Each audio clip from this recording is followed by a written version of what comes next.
error in the assignment, right? Everyone saw that. There should have been a probably amplitude and it wasn't a normal, I think it was a probability, so that was a bit high. Made the expectation very nice and clean. So I apologize. There is another assignment coming. As I mentioned, I'll be on travel Thursday afternoon. And so there won't be a problem session this week. Gopi, are you available that time? Or does Carl have there's no? No, not this time. Okay, so maybe during those hours you can hold the office hours. I'll discuss the homework with you. And you can meet with folks in 190 this time, or in your office, or in room 30. Okay, we'll discuss that. I'll send a message to everyone to let you know what the schedule is. But as we saw, unfortunately, there's a room conflict at 11 o'clock in room 190. So there's just no other room available. So here's what I propose. The chair seminar finishes at 10:15-ish. So we'll get started at 10:15 in 190, and I'll go over the problem set with you, make sure everyone understands what's going on, and address any questions, and then we'll get to work on it, and we can continue.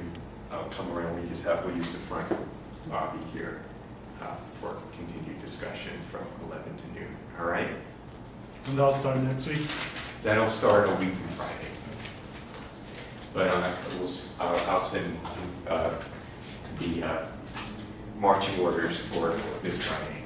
Okay. And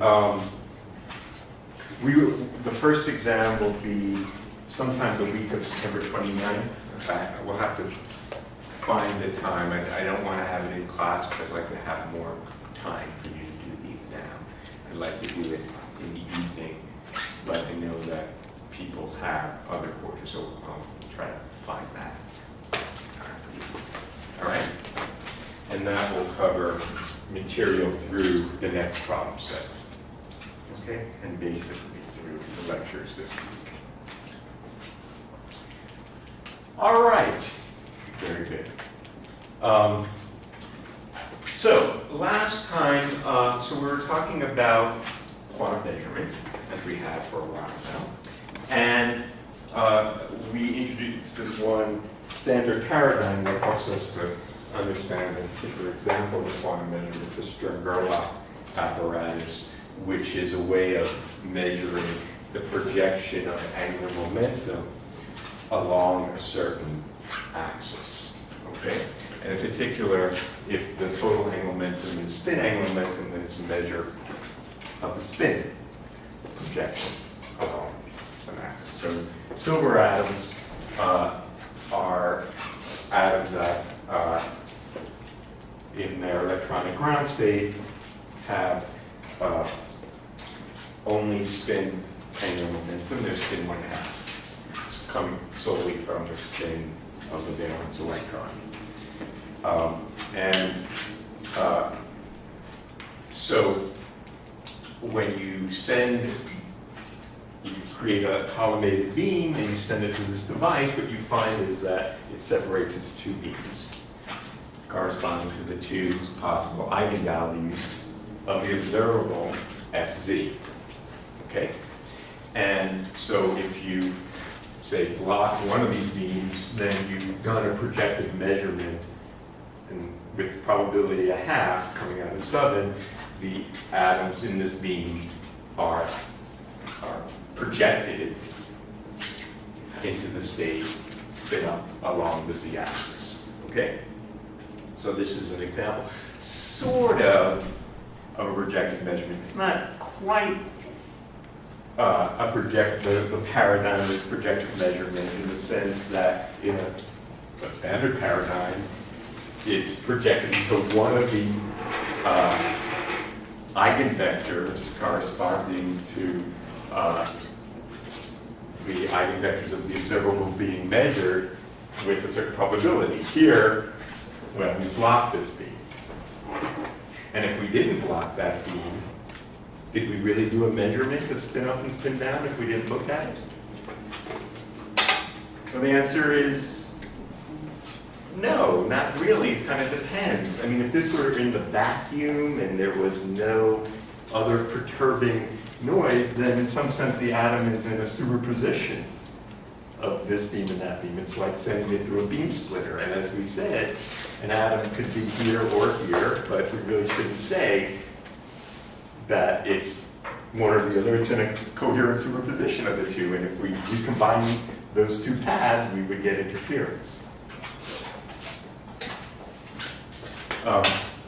Okay, and the other thing we talked about briefly at the end, I just wanted to mention again that it's a concept that is perhaps less familiar, but nonetheless important, and that's the notion of a weak measurement, a measurement that doesn't distinguish necessarily between the eigenvectors of the observables completely.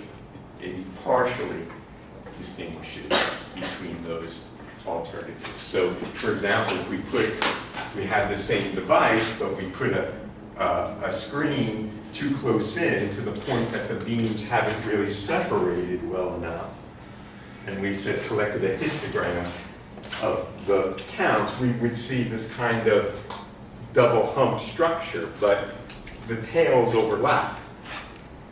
So there's no way to completely distinguish whether the atom is in this hump or that. If it lands here, well, I can't really say what its state was, right?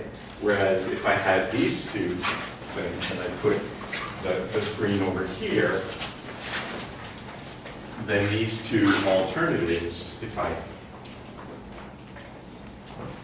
keep them colored if I like it, it's kind of nice once in a while. These two alternatives are, for all intents and purposes, other than a tiny, tiny, tiny bit in the tail that you can neglect, completely distinguishable. So if it lands here, we would say, yeah, the atom was spin up along Z. If it lands here, we would say it's spin down along Z. But we can't perfectly correlate where it lands on the screen here with what spin state it was, right? We can kind of do it, but only with some confidence. So the measurement outcomes here correspond to, say, taking this data and fitting it with these two curves and saying if it lands in this thing, I'll call it the plus alternative. And if it lands in this guy, I'll call it the minus alternative. So there are two alternatives, but they're not orthogonal. They're not completely distinguishable. And so each one of those outcomes is associated with a POVN element where, say, for example, this guy is, with 95% confidence, I would say it was spin up, but maybe 5% I would say we're spin down. And if it lands in this guy, I'd say with 95% confidence it was spin down, but 5% confidence it's spin up. So it's a measurement that says maybe. Maybe it's spin up or maybe it's spin down. I can't tell you for sure because my measurement can't tell the difference. If it lands here, what do you say? Okay. So in this case, this is a resolution of the identity. That's to say, if you look at this, the sum of this plus this is the identity, right?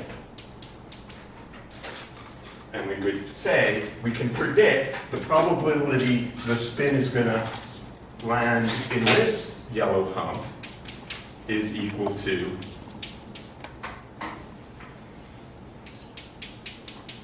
this. And the probability it lands in the minus hump is that. And that's a generalization of the Born rule. Right?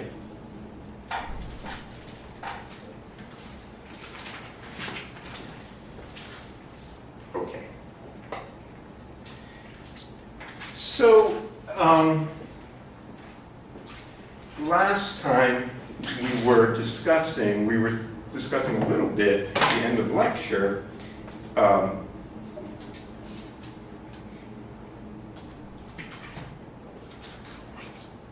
do we think about the state that comes out of this oven? Not the oven, the oven.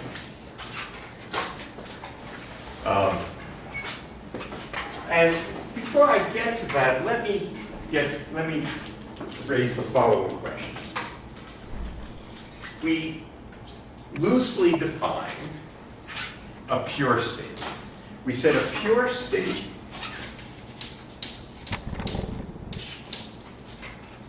was a state of the quantum system where we have maximum possible information consistent with quantum mechanics. There's no information missing. We have all we could possibly have. That's when we have that, then we assign to the system a pure state, and we said such states could be mathematically represented as kets or vectors in Hilbert space, and those vectors we generally think are normalized, and the overall phase is irrelevant, right? So, question, how do I prepare the system in a pure state? Any ideas? The Stern-Gerlach. Sure. When you block the lower part and you only have the plus Z, you're certain about that. Exactly. But so that's it. So that's how you make a pure state. So a preparation procedure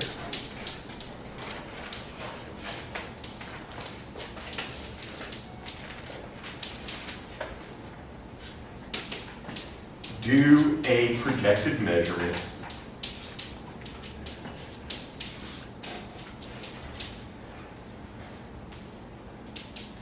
of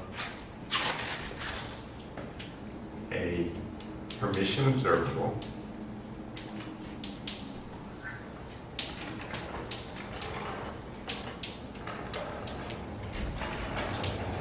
and keep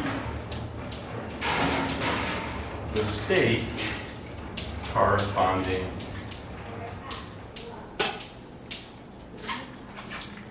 to some non-degenerate eigenvalue. Then we are guaranteed, if we've done that, if we could do such a measurement, then we have totally prepared the system with as much information as we can. This is as fine-grained a measurement as we could possibly do. We can't get any more. This is, of course, not such a measurement.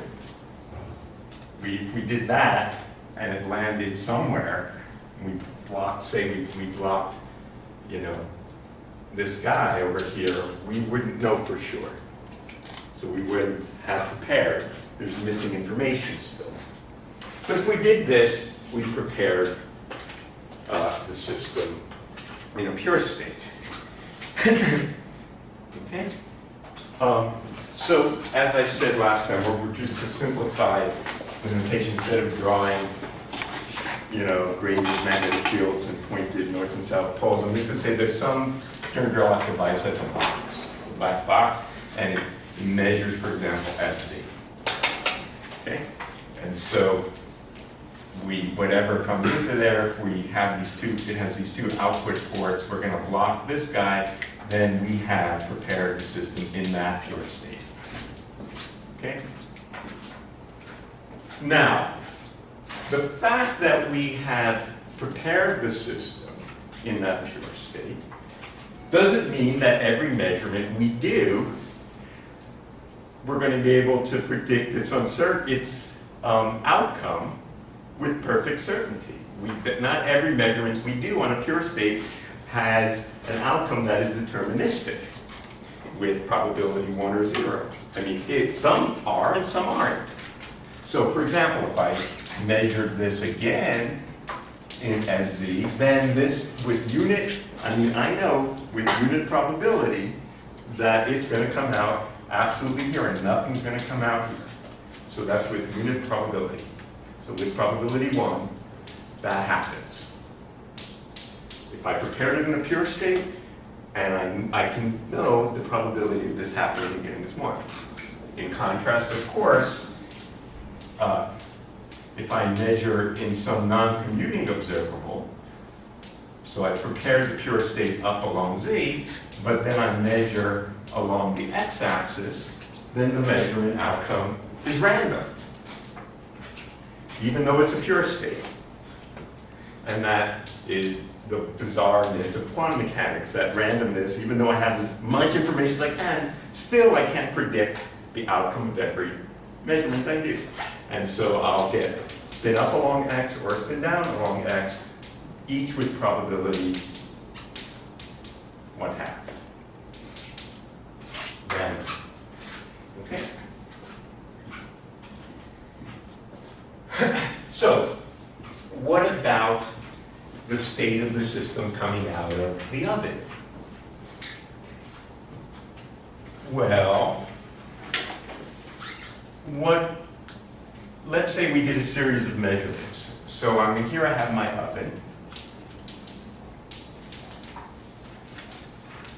Atoms are coming out of it.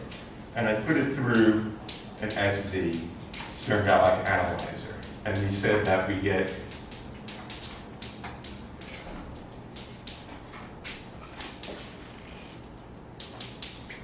right?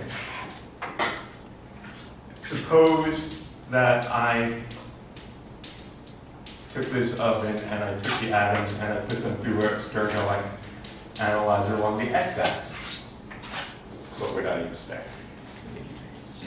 Same thing, right? With 50% probability it'll go in the x up and 50% will go in the down b.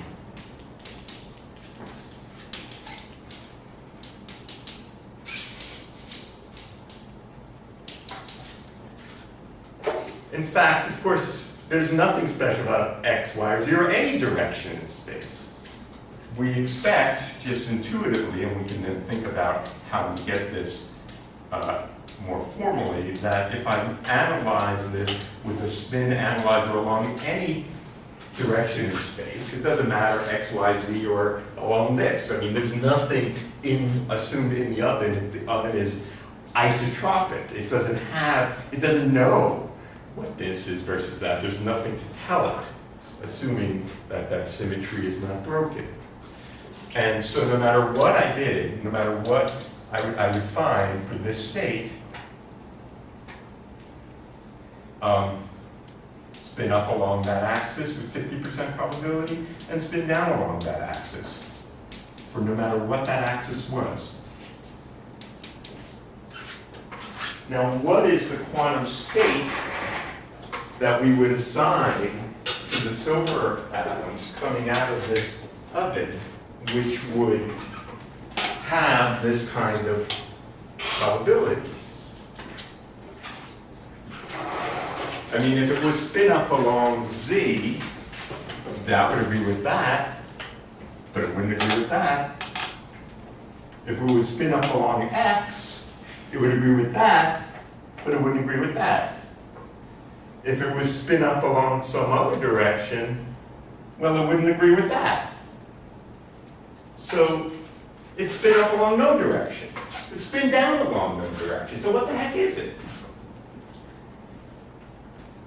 Well, the answer is, it's not a pure state. It's not a state. These measurement results are not consistent with any pure state.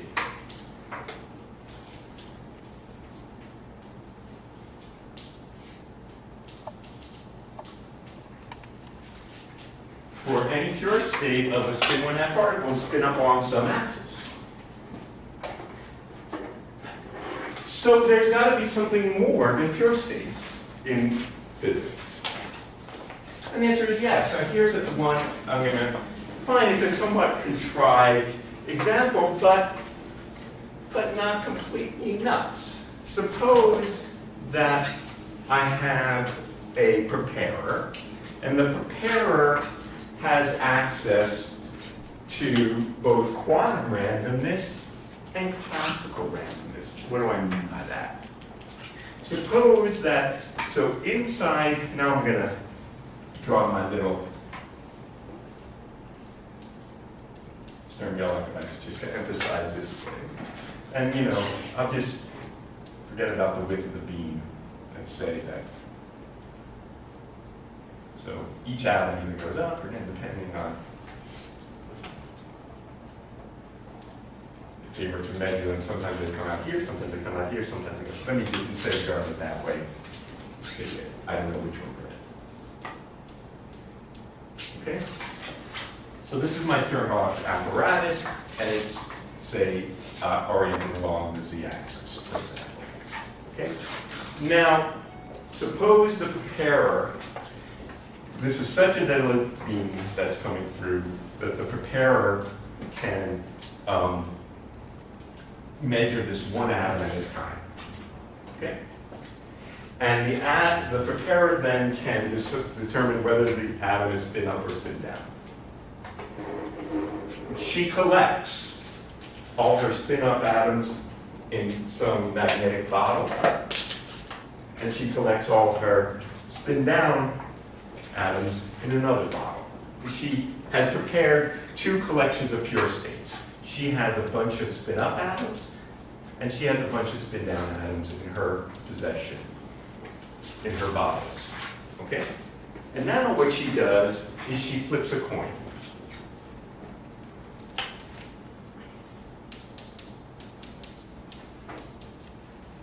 Okay?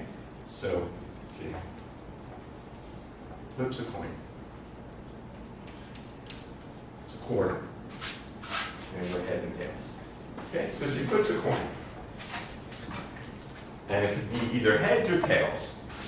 And if she gets heads, she spits out of this device, which is now inside a big black box that we can't see inside.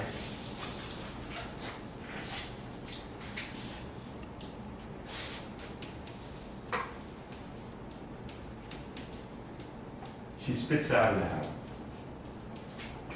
And she chooses whether to send me one of these or to send me one of these, depending upon whether she gets heads or tails. Okay? Does everyone understand the idea? So she can send me one atom at a time, either a spin up along Z or a spin down along Z. Okay? So she decides with probability, so she has a probability for sending me spin up if heads. And she sends, with some probability, she'll send me spin down if tails. Okay. So these atoms are coming at me. And now I can analyze them. Suppose, for example, I do a Stern-Gellert analysis along the z-axis. I'll get one of two possible outcomes, assuming I separate my beams sufficiently to resolve them. What probability will I see spin up along Z?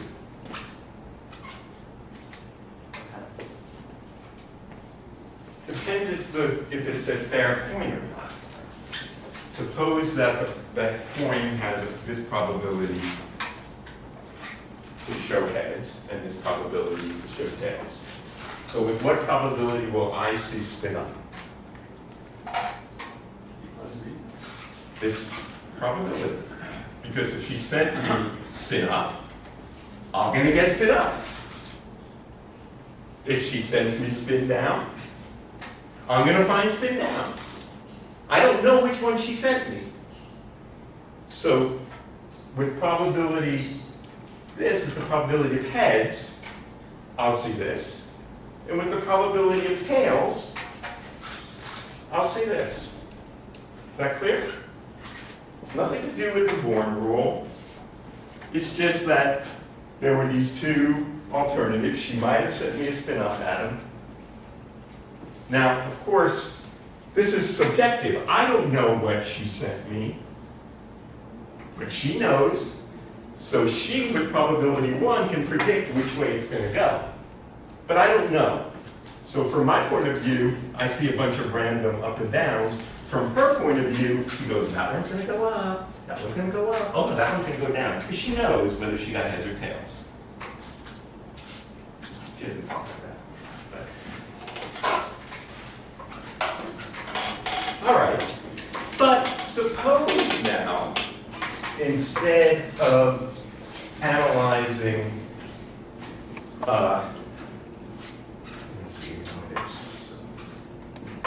analyzing the state of the spins that come out of this contraption with a Stern-Gerlach apparatus along X.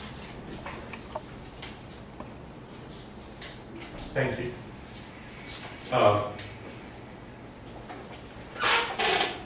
And along Z, suppose I do it along X. So there's these two possibilities. What is the probability that I'm going to see X, and what is the probability I'm going to see spin up along X, and what is the probability I'm going to see it spin down along X? Let me say this slightly differently, just so I don't confuse notation. Let me call this the probability of heads and the probability of tails. Okay?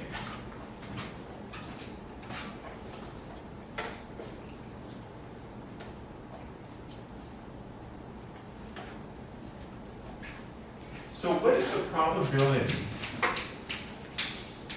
in this kind of analyzer? I will find, say, spin up along X, given that the preparer is sending this. Well, here's how I would calculate it. There is the probability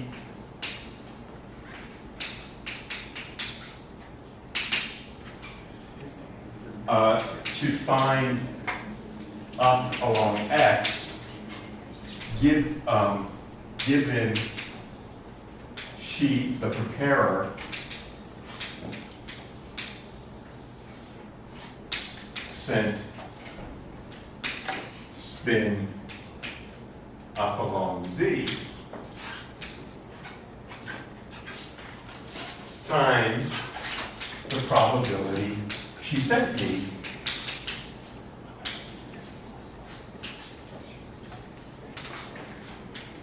that. Or she might have sent me spin down, right? And if she sends me spin down, then I have to say, well, there's a probability of finding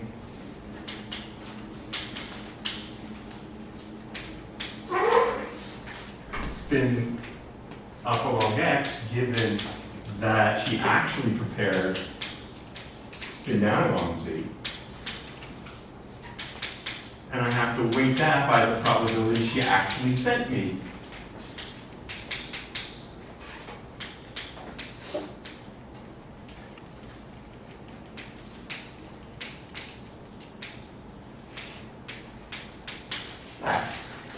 Is that clear? This is logic, right? This is just classical conditional logic. She might send me this. She might send me that. I don't know. But she's going to send me one of those. That's the promise. And I would say, well, I know she also, showed me her coin and whether it was a fair coin or how many times it's more likely to come up heads versus tails, right? So what is this? The probability to find this, given that you said that, what is that? How do you calculate that? Yeah, it's a half. It's a half, and how do you get that? The absolute square root.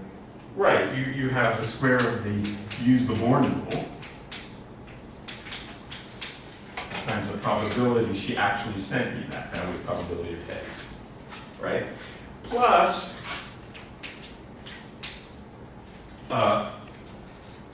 if she sent me down along Z,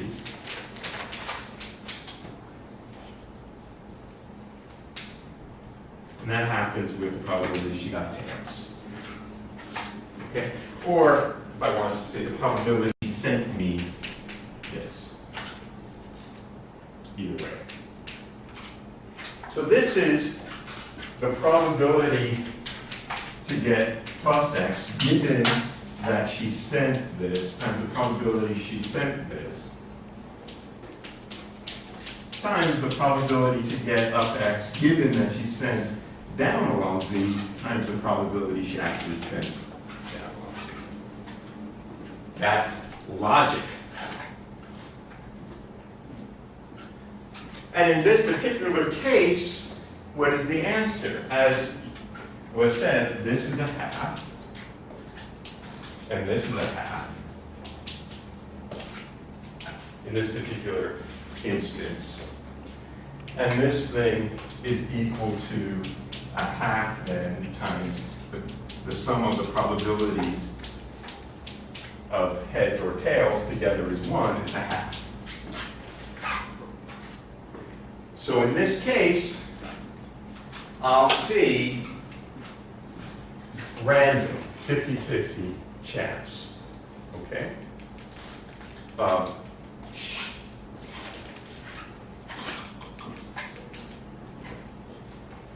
So, this state, the state of the that I assign to the spin of the atom here, is not a pure state. It's not a pure state because I'm missing information. That missing information is whether she got heads or tails. The information's there, I just don't know it.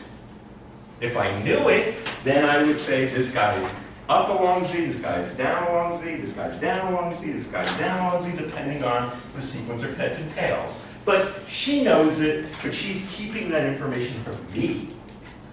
And I'm missing that information. Okay? So this kind of state, the state of this spin, is what we would call a statistical mixture.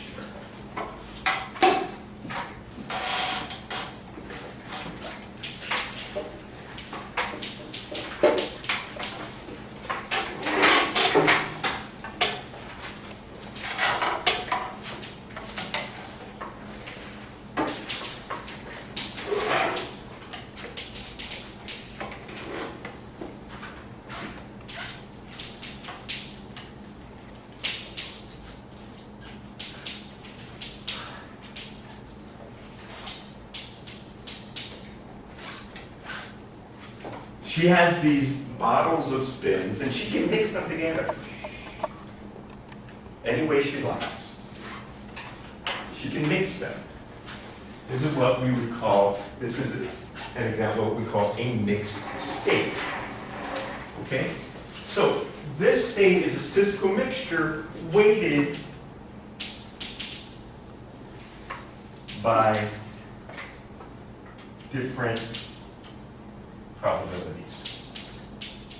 So I have some probability of this guy in the mixture and some probability of this guy in the mixture.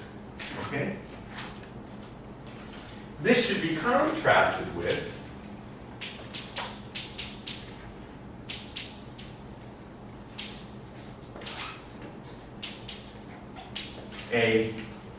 what we would call coherent superposition.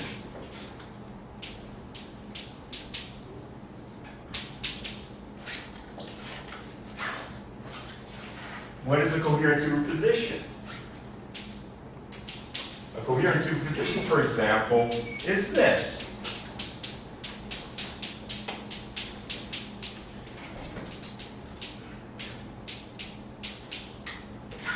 This state is not a mixed state. It is a pure state. Doesn't mean that every measurement I do will have a definite outcome, but it's a pure state. And that state can have the same probabilities for measurement outcomes along, say, the z-axis.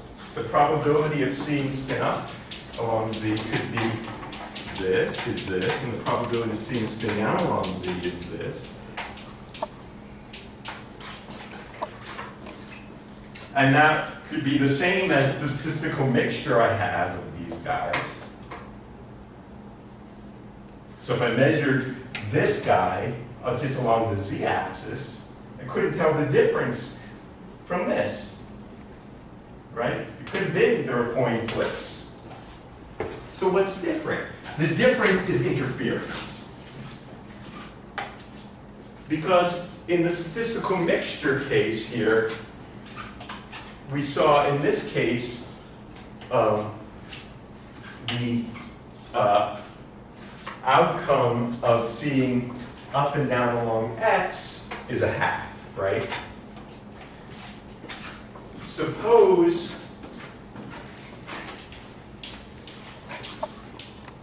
the probability that heads equals the probability that tails is a half.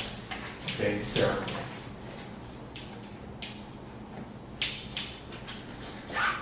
You have an equal statistical mixture of spin up and spin down along the z-axis.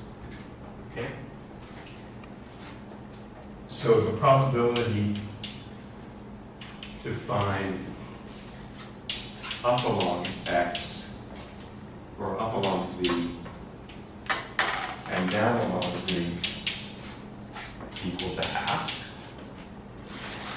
And the probability to find up along x and down along x is also a half for this statistical mixture.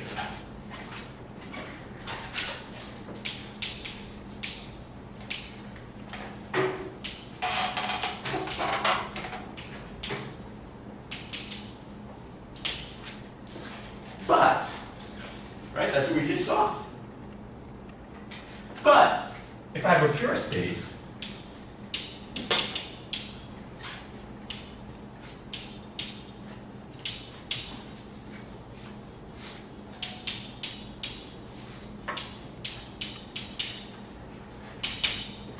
let's suppose I choose this guy.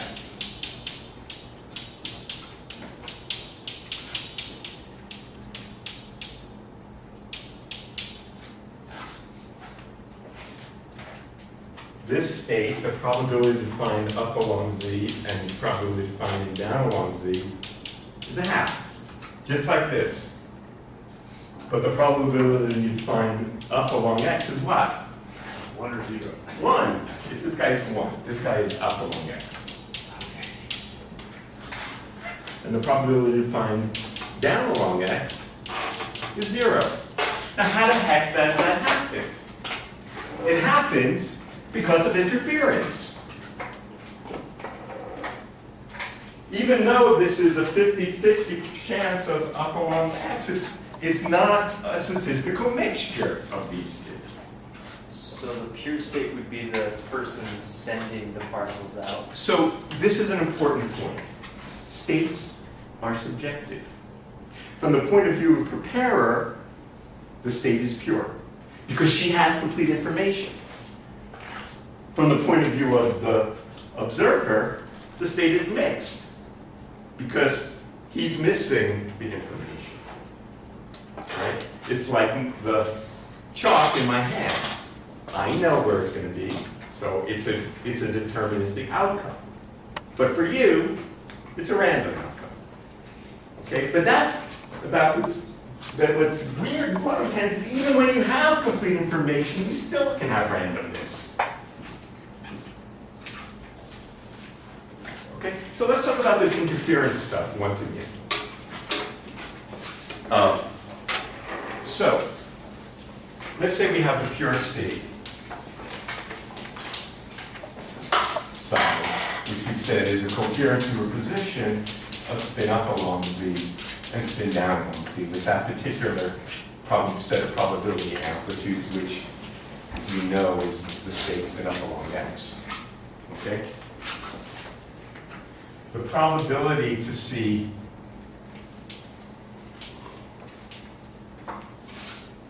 down along X is, according to the Born rule, that. Okay? And that is equal to, just writing it out in this superposition, just to emphasize a point.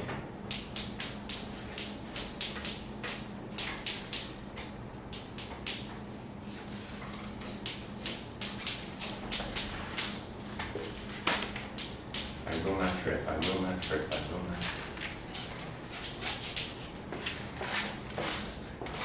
Right? Which is equal to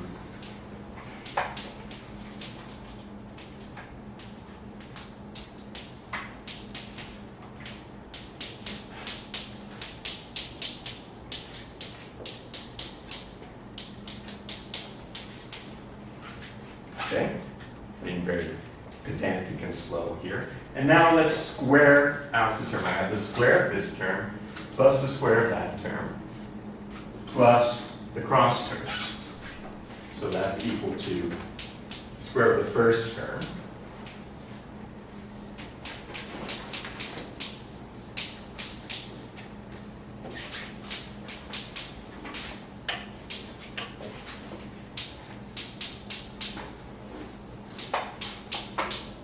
okay?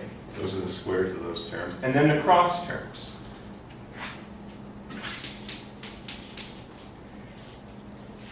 So the cross term, I have this times the conjugate of that, right? Because you have to multiply it by its complex conjugate.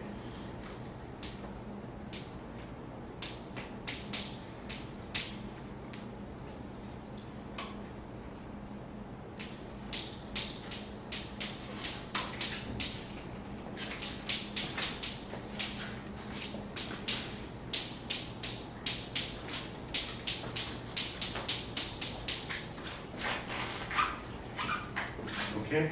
Now let's take a close look at this expression. These first two terms are exactly what we had for the statistical mixture. This is the probability of seeing spin down along X, given that the state was actually spin up along Z, times the probability that it was spin down along Z. And this is the probability of finding spin down along X, given that the state was actually spin up along Z, times the probability that the state really was spin down along Z. And that's what we would have if we had a 50-50 statistical mixture of up and down. But that's not the whole story. I have these terms, which are the cross terms, which are the interference between these two alternatives. So we don't know. It's in a coherent superposition, and those two terms interfere. Okay? So these are the classical alternatives. So this is classical statistical reasoning, logic, and this is quantum interference, illogic.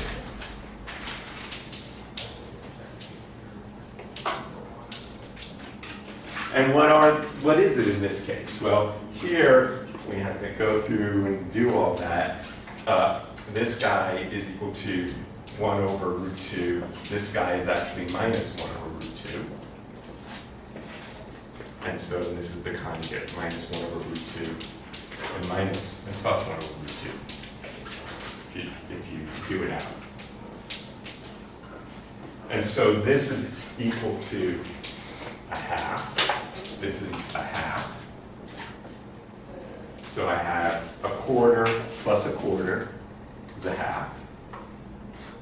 And minus a quarter, which is minus a half, which is 0. Complete destructive interference. And that's what we expect. If the state would spin up along X, the probability of being spin down along X is 0. And the reason is there's destructive interference.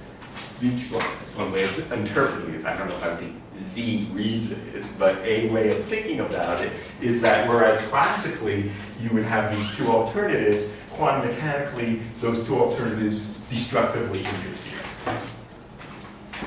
So the distinguishing feature of the pure state from the mixed state is the ability to see interference between those alternatives.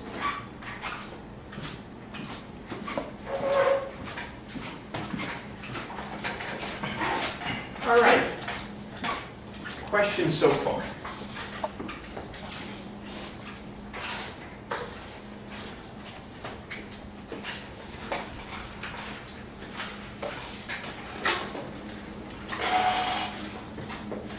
All right, so now, if we want to count, remember what we said was the job of our quantum mechanical formalism is to allow us to calculate the probabilities of outcomes of measurements, to predict the outcomes of measurements to the best of our ability. And we developed this formalism so far to do that. We had the state vector, we have Born's rule. When we have statistical mixtures, life has become more complicated. I have to say, well, if she got heads, then she sent me this, and if she sent me this, then this is the probability, and I have to go through all these extra steps. And it seems like I should be able to encapsulate this all. There should be one thing I call the state of the system that allows me to calculate the probability of outcomes, whether or not the state is pure or mixed. Okay? So there should be some generalization of the state from this, the ket.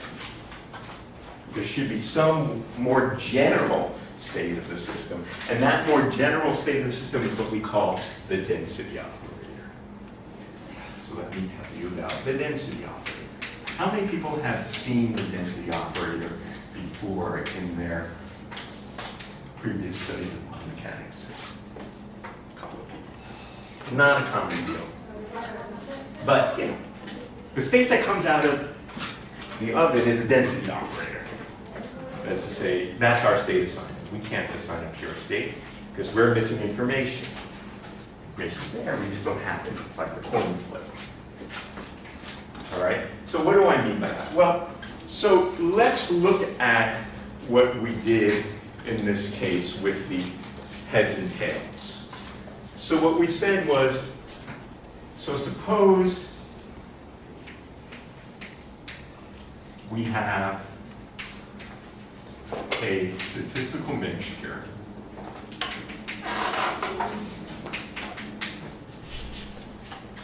of spin up along X or Z, doesn't really matter, and spin down along Z.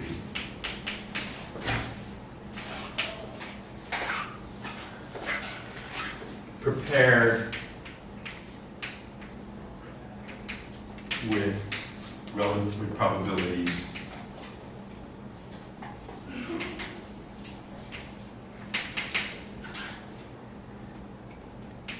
P plus and minus. Okay? Within those coins. That's the coin has that. Okay? And I want to find what is the probability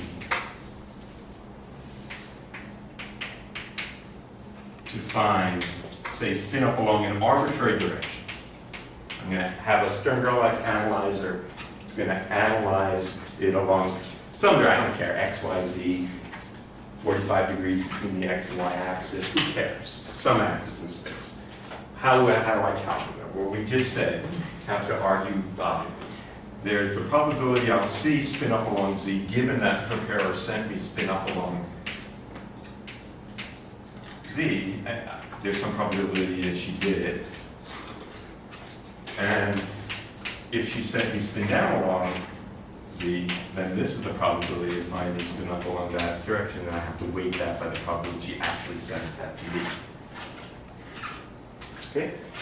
This is a statistical mixture. There's no interference between these two alternatives. Okay? So So let me rewrite this. This is equal to this times its complex conjugate. And the complex conjugate is reversing the bras and the kets. Okay? And so I'll write this like that.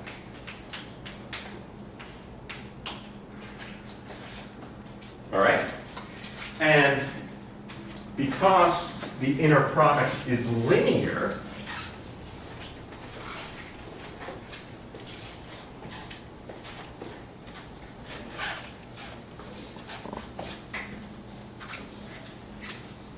I can rewrite that probability in the following way. This is equal to, this probability is equal to that draw, and then I'm going to write this as the probability she sent me up times that projector plus the probability she sent me down times that projector.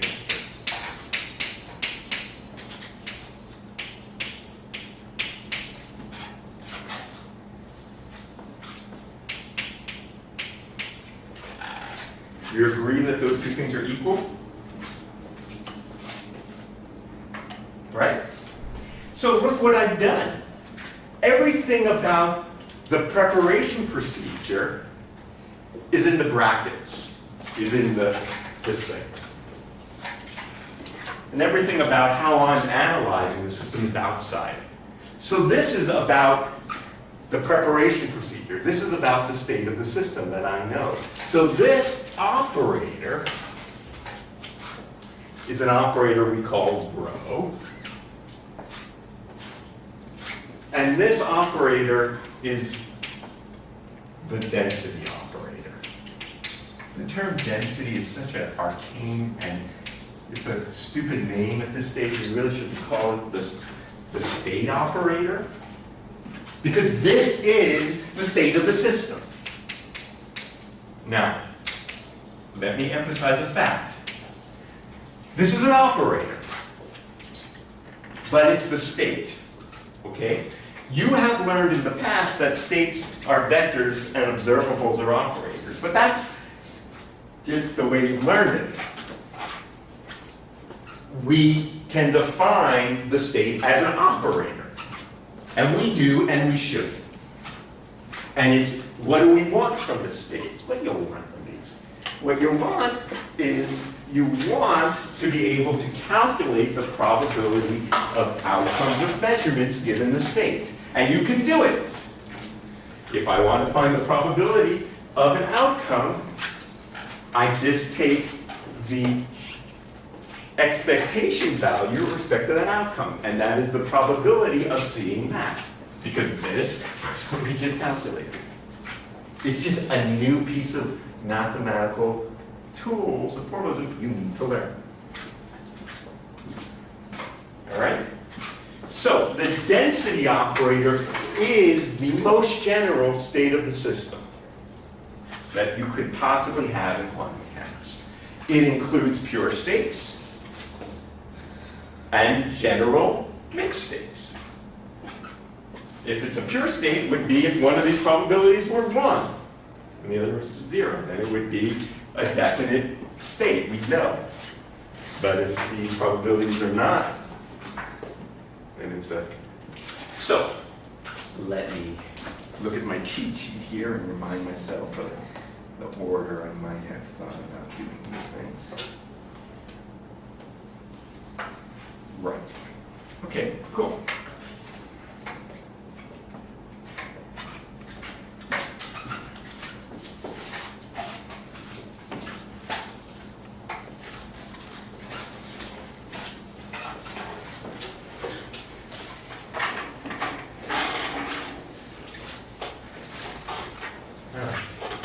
So, this is my continue here. This is my state. Let's say we have the following things. Say things a little bit more generally now than just spin 1/2 or even a two-sided coin. I could say a general statistical mixture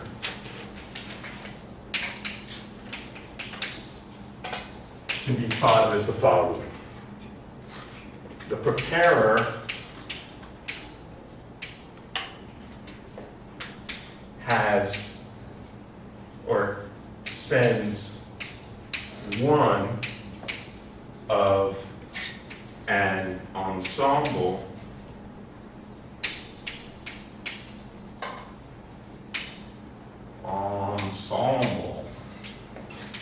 of pure states, and she does so with probability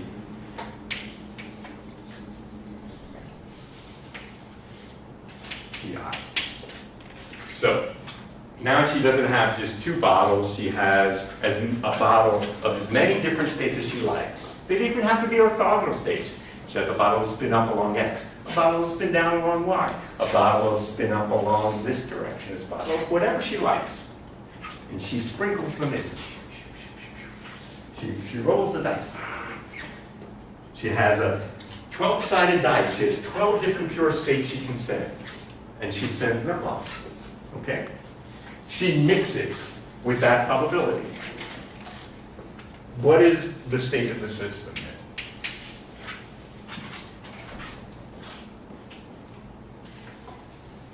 Any guesses? Any thoughts? So here she had 2 choices. She had just a coin with 2, and she had a bottle of spin up along z and a bottle of spin down along z. And now she has all kinds of bottles of all kinds of spins along all kinds of axes. Would be a 12 by 12 matrix for your. Is it 2 levels? We'll get to the matrix business in a bit, because that's a little... Sum of 12. Yeah, the sum on Sum, 5. exactly. Yeah, It's a little subtlety there. I'll come to the question of the matrices in a moment. It's the sum over all the members of the ensemble, weighted by the probability times these projectors. Okay. That is what we would call a statistical mixture of these size. If this is a spin 1/2 particle, even if I have 12 different members of the ensemble, this is still a 2 by 2 matrix, because it's still a 2-dimensional Hilbert space. Okay. There's a subtlety there. Okay, so what is a pure state? A pure state, what is the density matrix for a pure state? There's no sum, it's just a 1. And It's just 1, it's just this. There's some side, and it looks like that. That's a pure state. A pure state is a projector along that side. Okay. So if it's a pure state, there exists a side for which this is true. Notice one of the nice things about the density operator formalism is that it gets rid of the phase ambiguity, because the overall phase of psi cancels out here.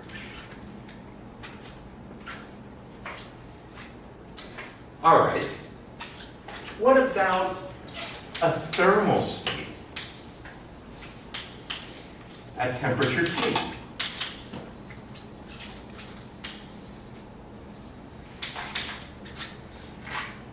Well, you've learned in your statistical physics course that if you're at thermal equilibrium at temperature T,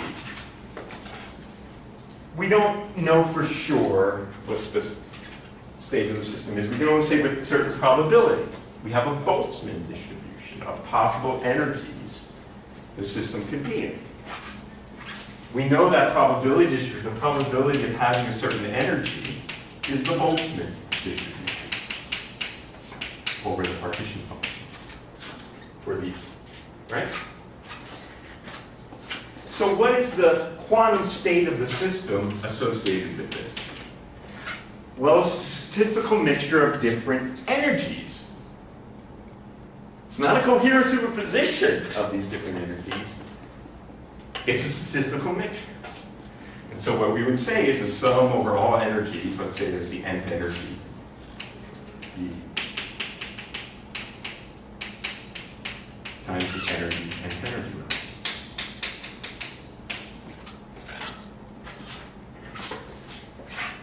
And that's what's coming out of the oven.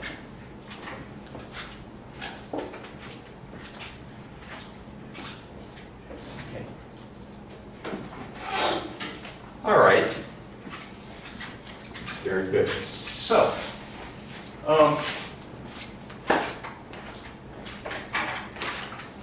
now what we want to do is delve into this a little bit more deeply to understand the nature of the density operator, trying to develop a little bit more intuition about it, how we use it to do calculations.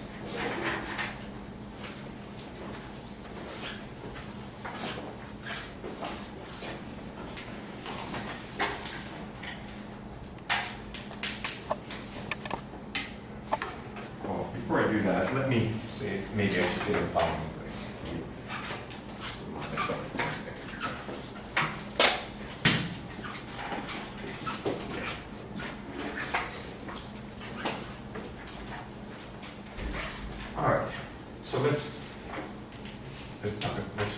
Let's understanding the density.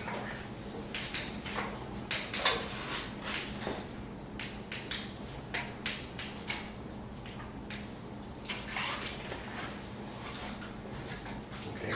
Suppose, let's just talk about things a little bit more general a little bit.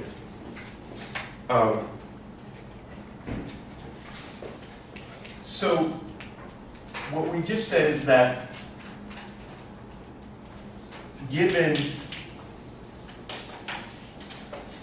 the state rho, say for spin 1/2, the probability to find, say, spin up along some arbitrary direction was equal to this. That's what we just showed.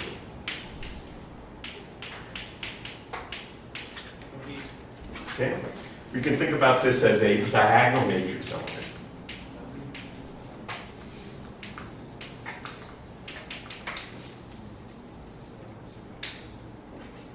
What about the off-diagonal matrix elements of rho? What do they tell us? Well, let's take a look at a pure state. Consider the state which, let's say we have a state which I'll write as a K, which is some superposition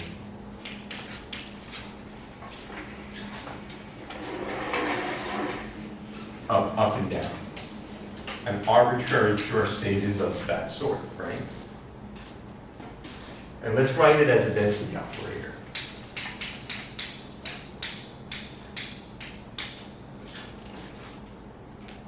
So now we just got to plug it in.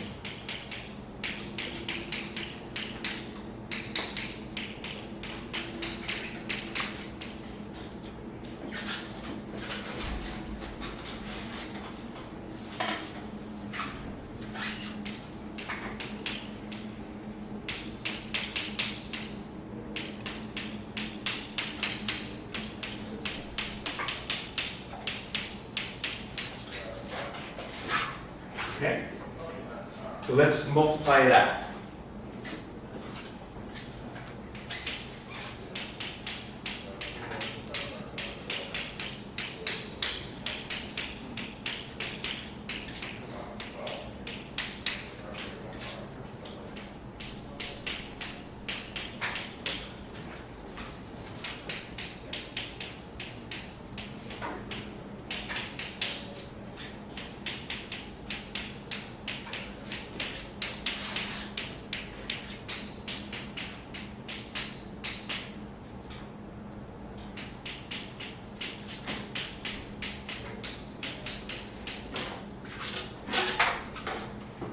What do you notice about this? Well, these first two terms look like the statistical mixture of up and down. But these terms, the off-diagonal terms of the matrix elements, don't look anything like statistical mixtures. Because these are the terms that are related to what we call the coherence. Okay? So, written as in a matrix representation,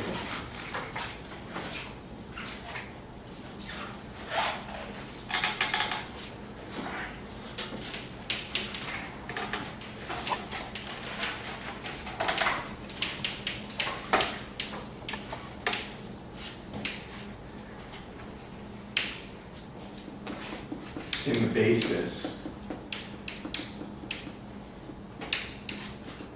of, say, spin up and spin down along the city.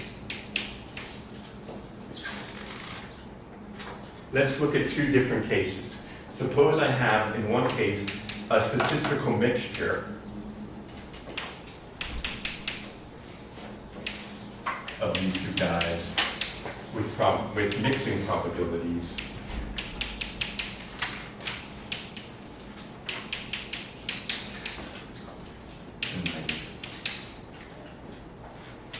Rho is equal to this.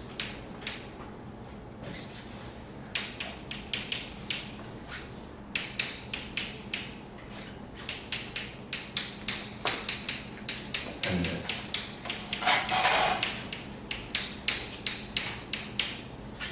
What is the matrix?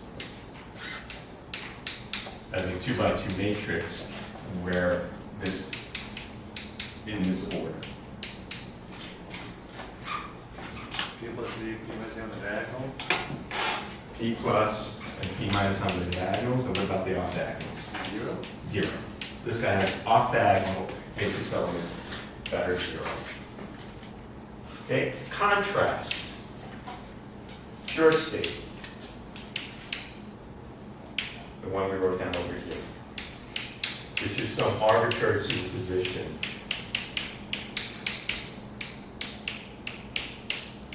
of these guys.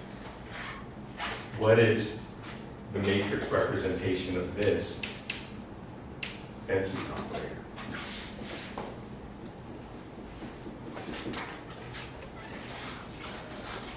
Same thing, the C plus squared and C minus on the diagonals. C plus on the diagonals, C minus. C plus the C star minus on the top right, and then on the bottom left. Exactly.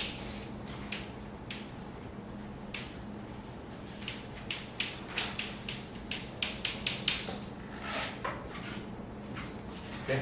So, we could have two states which have the same diagonal matrix elements, but very different diagonal matrix elements, off-diagonal matrix elements, where they would have look the same as if you measured them in X, but if you, and Z, but if you measured them in X, they would show very different. And these off-diagonal matrix elements are what we call the coherences, as opposed to the populations. So we could say, are you up or are you down? And then you can ask, can up and down interfere with one another? The off-diagonal elements of the density matrix are the things that are telling me whether or not those two alternatives can interfere. Of course, that's a basis-dependent question. It's interfere in that, with respect to that. So that's an important point. So let me conclude this part of the discussion, which is something a little bit more general.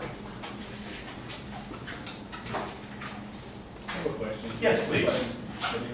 Maybe a dumb question, but can we diagonalize the matrix? Yes, And then- it's not a dumb question. And then like perform, I guess, the classical probability?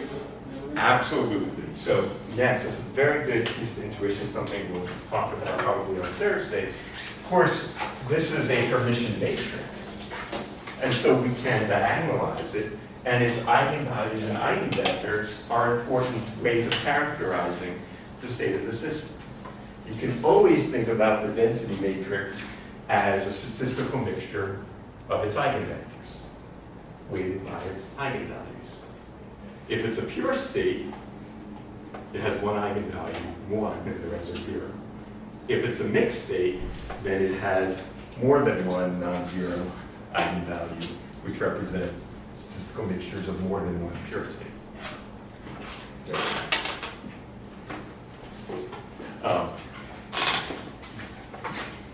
Cool. All right, but before we get there, I just want to say one last thing, just to emphasize this idea of the coherences versus the populations. So let's talk about things just a little bit more generally, not just about spin 1/2 at the moment. Let's just say, let's consider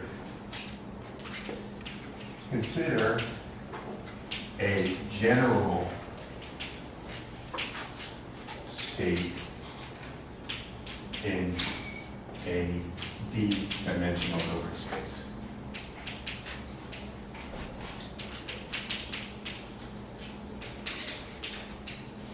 So I don't know, it's got d dimensions. It could be a spin j with 2j plus 1 is equal to d.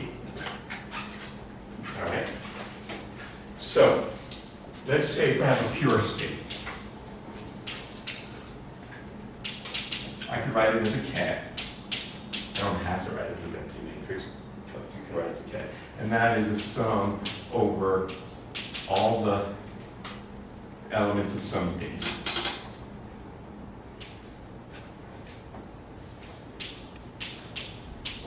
Okay, so this is the basis.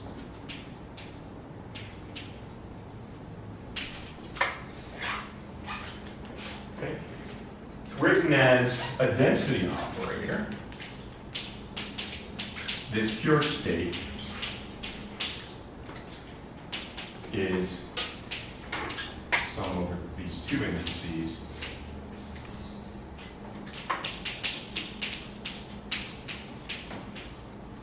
okay. So the elements of the density matrix, which are called the density operator, which is called the density matrix. People use that term interchangeably. People talk about the density matrix, even when they're talking about the operator. Is it the top? So the matrix elements here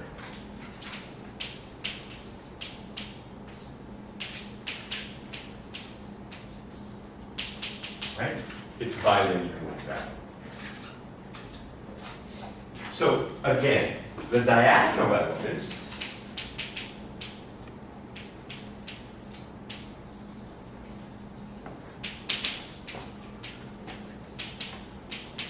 of this is equal to this, which is equal to the probability to find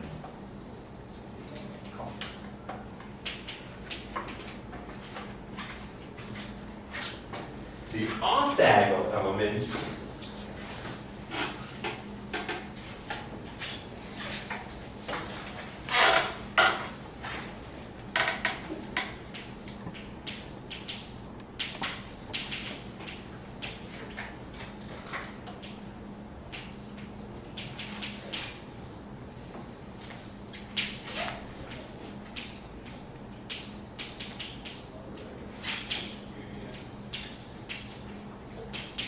which, let me write this in terms of a magnitude of each complex number and a phase. Okay, so I bring each complex number C in polar form. It has a magnitude and a phase. Is that clear? So notice that these off-diagonal matrix elements have something to do with the phase relationship between the amplitudes. The off-diagonal elements capture the interference because they have something to do with the relative phases.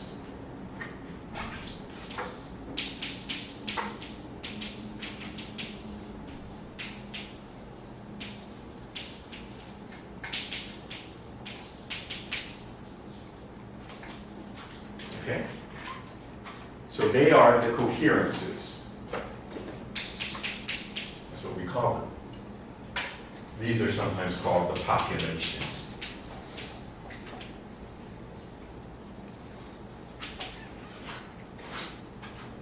It's kind of stupid name. So, what about when I have a mixed state? Well, when I have a mixed state, then I have a statistical mixture of different pure states. Okay? So, if I have a statistical mixture,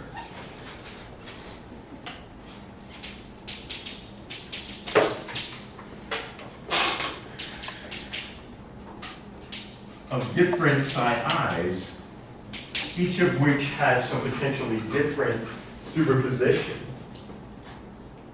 Okay? So I'll say psi I is some superposition for the ith member of the basal state. Okay? Then my state here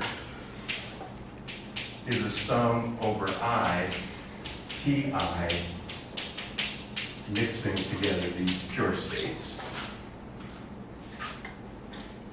And that is equal to sum over alpha and beta, sum over I, C, I, alpha, C, beta,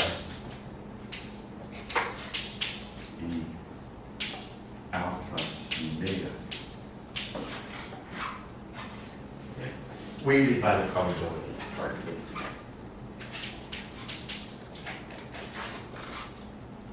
Okay. So in this case, what we have is the elements of the density matrix have to be averaged. They have to be averaged over the mixing probability. This is confusing. We have two different kinds of probabilities in the world here. We have the mixing probabilities, and then we have the probability amplitudes. They're not actually as separable from one another as I've made them appear. Nonetheless, we can go forward this way. And what we see here is that, in general, this matrix element I can think about as an average over the ensemble of all the different elements. This bar is this average. Okay? So what you can see here is that if I have a mixing of different states, all of which that have random phases, relative to one another, that when I mix it, this is going to generally average out to 0. Which is why statistical mixtures wash out the phase differences and wash out interference. The loss of coherence is called decoherence. And that's the subject we'll talk about next lecture.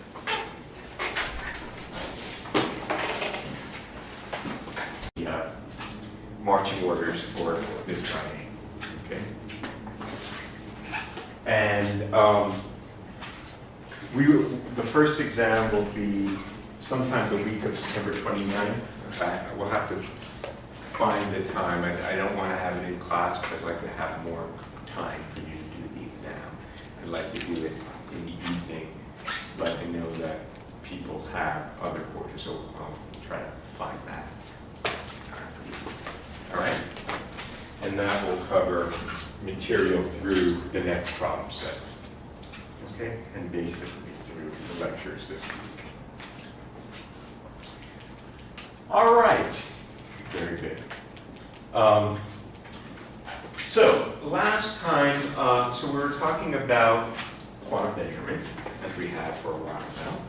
And we introduced this one standard paradigm that helps us to understand a particular example of quantum measurement, the Stern-Gerlach apparatus, which is a way of measuring the perturbation projection of angular momentum along a certain axis, okay?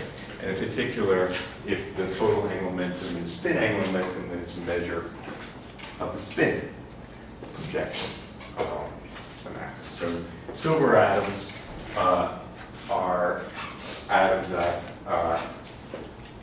in their electronic ground state have only spin angular momentum. Their spin 1/2. It's coming solely from the spin of the valence electron. So when you create a collimated beam and you send it to this device, what you find is that it separates into two beams corresponding to the two possible eigenvalues of the observable SZ. Okay? And so if you, say, block one of these beams, then you've done a projective measurement, and with probability 1/2 coming out of the sub-end, the atoms in this beam are projected into the state spin up along the z-axis. Okay? So this is an example, sort of a projective measurement. It's not quite the paradigm of projective measurement in the sense that in a standard paradigm, it's projected to one of the eigenvectors corresponding to the eigenvectors of the observable being measured with a certain probability. Here, well, we block this beam. And if we didn't block that beam, did we really do a measurement of spin up and spin down if we didn't look at it? Well, the answer is no, not really. It kind of depends. I mean, if this were in the vacuum and there was no other perturbing noise, then in some sense the atom is in a superposition of this beam and that beam. It's like sending it through a beam splitter. And as we said, an atom could be here or here, but we really shouldn't say that it's one or the other. It's in a coherent superposition of the two. And if we recombine those two paths, we would get interference. We can correlate where it lands on the screen here with what spin state it was, right? We can kind of do it, but only with some confidence. So the measurement outcomes here correspond to, say, taking this data and fitting it with these two curves and saying if it lands in this thing, I'll call it the plus alternative. And if it lands in this guy, I'll call it the minus alternative. So there are two alternatives, but they're not orthogonal. They're not completely distinguishable. And so each one of those outcomes is associated with a PLVN element where, say, for example, this guy is, with 95% confidence, I would say it was spin up, but maybe 5% I would say we're spin down. And if it lands in this guy, I'd say with 95% confidence it was spin down, but 5% confidence it's spin up. So it's a measurement that says maybe. Maybe it's spin up or maybe it's spin down. I can't tell you for sure because my measurement can't tell the difference. If it lands here, what do you say? Okay. So in this case, this is a resolution of the identity. That's to say, if you look at this, the sum of this plus this is the identity, right? And we would say, we can predict the probability the spin is going to land in this yellow hump is equal to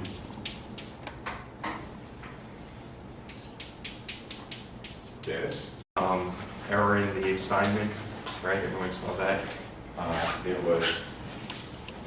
Should have been a probability amplitude and it wasn't a normalized, it was a probability, so that was a bit high. Made the expectation value nice and clean. So, I apologize. There is another student coming. As I mentioned, I'll be on travel Thursday afternoon. And so There won't be a problem session this week. Gopi, are you available that time? Or does Yeah. Carl have his, there's no? No, not this time. Okay, so maybe during those hours, you can hold the office hours, I'll discuss the homework with you. Yeah, And sure. you can meet with folks in 190 this time, Okay. or in your office, or in room 30. Yeah. Okay, we'll discuss that. I'll send a message to everyone, to let you know what our schedule is. But as we saw, unfortunately, there's a room conflict at 11 o'clock in room 190, so and there's just no other room available. So here's what I propose. The chair seminar finishes 10:15-ish.